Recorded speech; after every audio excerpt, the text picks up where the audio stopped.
আসসালামু আলাইকুম। তৃতীয় শ্রেণীর শিক্ষার্থীরা কেমন আছো তোমরা? আশা করি ভালো আছো। তা আজকে তোমাদের সাথে আমি আলোচনা করব তোমাদের দ্বিতীয় প্রান্তিক মূল্যায়ন পরীক্ষার বিজ্ঞান প্রশ্ন নিয়ে। দেখো, আমি যে প্রশ্নটা নিয়েছি এটা হলো চাঁদপুর সদর চাঁদপুরের একটা প্রশ্ন।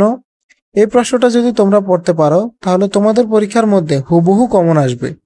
তাই মনোযোগ দিয়ে ক্লাসটা করতে হবে। তো দেখো, তোমাদের পরীক্ষাটা হবে 2 ঘন্টা 30 মিনিটের। এই 2 ঘন্টা 30 মিনিটের মধ্যে তোমাদেরকে উত্তর করতে হবে সম্পূর্ণ 100 নাম্বারের।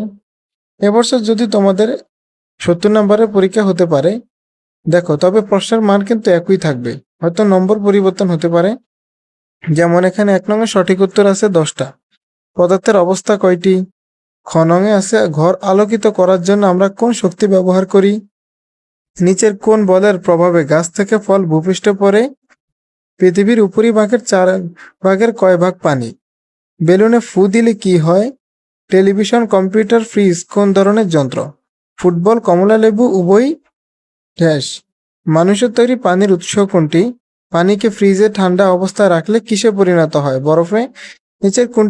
নিচের কোন পানি পান করা নিরাপদ নয়? এটা হলো লাল রং করা নলকূপের পানি। তারপর দেখো, সঠিক শব্দ বসে শূন্যস্থান পূরণ করতে হবে 5টা। এর জন্য তোমরা 10 নাম্বার পাবে। তারপর দেখো, 3 নংয়ে থাকবে শুদ্ধ অশুদ্ধ। এই শুদ্ধ অশুদ্ধ তোমাদেরকে উত্তর করতে হবে 5টা। এর জন্য তোমাদের থাকবে 10 নাম্বার। যদিও তোমাদের 70 নম্বরের পরীক্ষা হয় তাহলে এগুলোতে 5 নাম্বার করে থাকবে। তারপর দেখো, বাম পাশ এবং ডান পাশ। বাম পাশ এবং ডান পাশে তোমাদের এই বছর যখন পরীক্ষা হবে তোমাদের পরীক্ষায় 5 নাম্বার করে থাকতে পারে। এখানে 8 নাম্বার আছে, তবে তোমাদের পরীক্ষা থাকবে 5 নম্বরে। তবে বাম পাশ এবং ডান পাশ কিন্তু একই থাকবে। এখান থেকে তোমাদেরকে 5টা বাম পাশ এবং ডান পাশেরই উত্তর করতে হবে। এরপর দেখো, 5 নংয়ে থাকবে সংক্ষিপ্ত প্রশ্ন।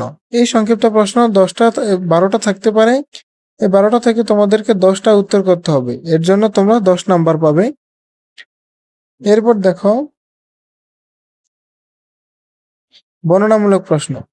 এখান থেকে বর্ণনামূলক প্রশ্ন তোমাদের উত্তর করতে হবে 5টা। এখানে 4টা আছে, তবে তোমাদের পরীক্ষায় 5টা উত্তর করতে বলতে পারে। এর জন্য তোমরা 6 নাম্বার করে 30 নাম্বার পেতে পারো। এখানে যেহেতু 32 নাম্বার দেওয়া আছে, কেননা এটা হলো 100 নাম্বারের পরীক্ষা। যদি তোমাদের পরীক্ষায় 70 নাম্বারের হয় তাহলে তোমাদেরকে 5টা থাকবে 6 নাম্বার করে। তো শিক্ষার্থীরা, এই প্রশ্নটা তোমরা যদি পড়ো তাহলে তোমরা হুবহু পরীক্ষার ভেতরে কমন পাবে।